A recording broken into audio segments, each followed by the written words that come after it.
السلام عليكم ورحمة الله وبركاته. حبايبي النباتيين أو اللي بدأوا يصوموا دلوقتي من إخواننا المسيحيين، أهلا وسهلا بيكم. النهاردة جايبه لكم وصفة نباتية بس جميلة جدا جدا ومفيدة وشعبية ومشهورة بيها، مشهور بيها الشعب المصري، بيحبها جدا. الأكلة اسمها البصارة. طيب ايه هي المقادير؟ نشوف مع بعض.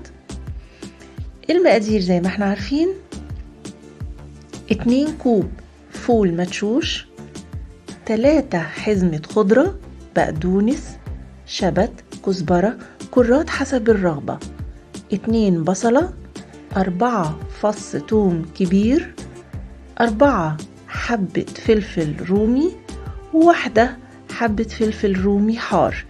نشوف مع بعض الطريقة سهلة جدا. هنحط الفول في مية وننقعه 3 ساعات على الأقل خالص، وبعدين نصفيه ونحطه مع بقية كل المكونات السابق ذكرها بعد ما نغسلهم كويس على النار في شوية مية كده.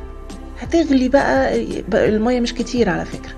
نسيبهم يغلوا مع بعض ونتابع المية أول بأول لحد ما تتشرب المكونات دي المية، وكمان الخليط نفسه نلاقيه نضج استوى، اللي هو بالذات الفول.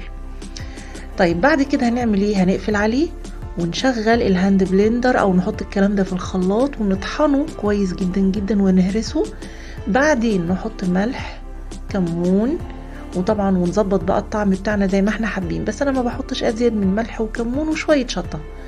وبعدين خلصنا كده الموضوع والطعم بقى كويس، نجيب بقى في طاسة بره، نحط نقطتين زيت عليهم حبتين توم مهروسين بشوية كزبرة، كأننا بنعمل الطشة بتاعة الملوخية. وبعدين نقلبهم على النار لحد اللون ما يبقى ذهبي، ونحطهم جوه ايه البصارة.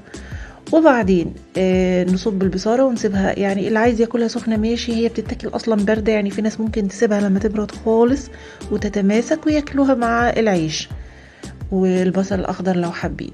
وكمان في ناس بتحط توم وتقليه وتحطه على الوش كتقلية كده.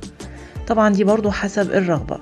اتمنى تكون الوصفة عجبتكم، وبالهنا والشفا، والسلام عليكم ورحمة الله وبركاته.